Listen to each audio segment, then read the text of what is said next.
Why did everyone's favorite sheriff, Andy Griffith, not have children of his own? There was actually a tragic reason that he was forced to adopt children instead of fathering them himself. Keep watching as we explore the sad reality behind Andy Griffith's fatherhood and the bad luck that followed. Sheriff Andy Taylor.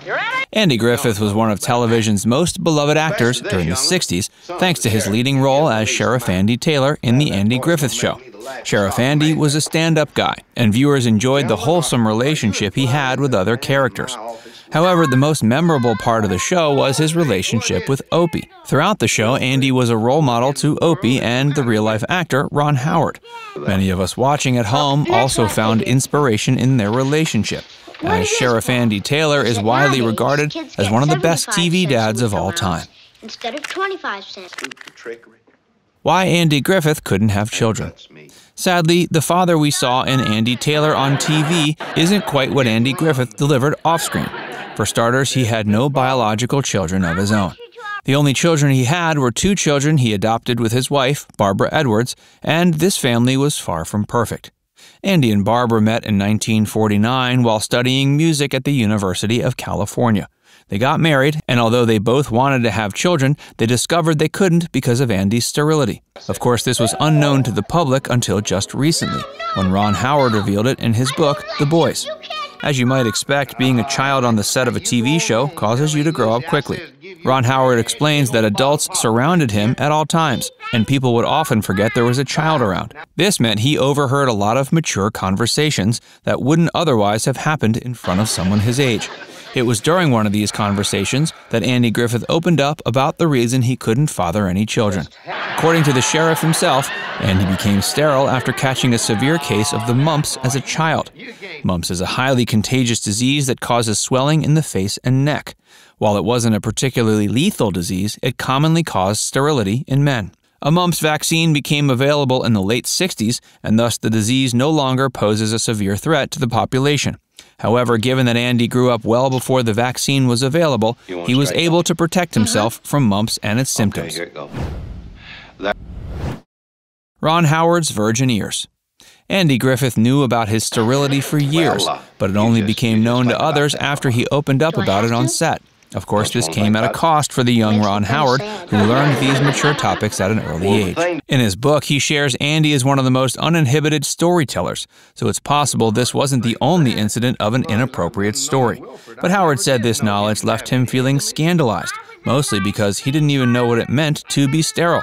While he sometimes understood the repercussions due to the context of Andy's story, the subject of sterility was all too foreign for what he called his virgin ears. It's no surprise that Andy and Ron shared a close relationship during their time on the show, but it was not close enough for Griffith to be explaining the birds and the bees.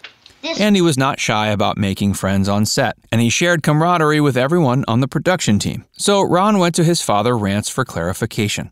On their way home from set that day, Rance explained the threat of mumps and what it meant to be sterile.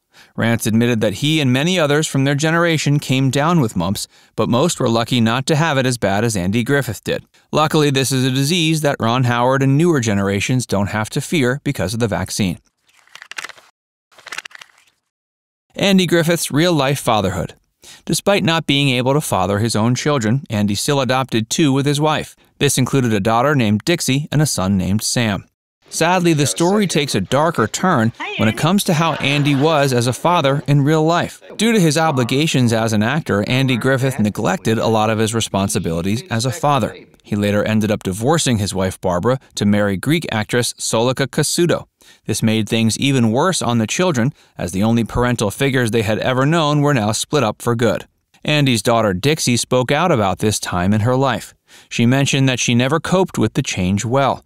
Interestingly, her stepmother advised her not to go into acting, which is why she never got into the business.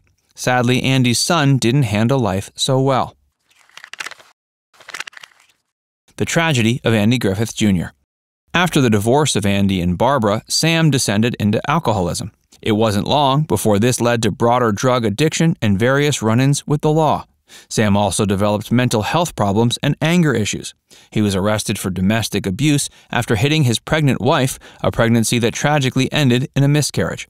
Sam was later convicted and sentenced to 3 years in jail. This sentence was later extended due to violent behavior while in jail. Eventually, the turmoils of Sam's life became too much for the family to handle. While they tried to support him and get him into rehab, he drifted further and further away. Andy Griffith eventually disowned him, and even Dixie had to cut him off. After years of exhausting his body with drugs and alcohol, Sam Griffith developed cirrhosis of the liver, which cost him his life. In his final days, he wanted to reconcile with his father and the rest of his family. He wrote Andy a letter in which he apologized for his actions and asked for forgiveness. Sadly, the letter never made it to Andy. Sam was found dead with the letter still in his hand. Andy Griffith never recovered from losing his son. After Sam passed, Andy was never the same. His daughter said he was devastated by his passing and that it affected him on a very deep level. Perhaps the most tragic detail in this story is that Andy didn't attend his son's funeral. Due to his massive fame, there would have been too much paparazzi at the funeral for him to show up. Given how fragile Andy was during this time, he decided it was better for him not to go at all. It seems his television role as a father may have prevented him from giving fatherhood his all in real life. For many years after, Andy blamed himself for Sam's death. He felt he was responsible for what happened and that he could have lived longer if Andy were a better father. It's no secret that Andy Griffith himself struggled with addiction for these reasons and later passed with many unresolved sorrows. Now it's time to hear from you. Do you think Sheriff Andy Taylor is the best TV father of all time? Let us know in the comments section below. And before you go, make sure you give this video a like and subscribe to Facts First if you haven't already. Click the bell icon to stay updated on all our latest content.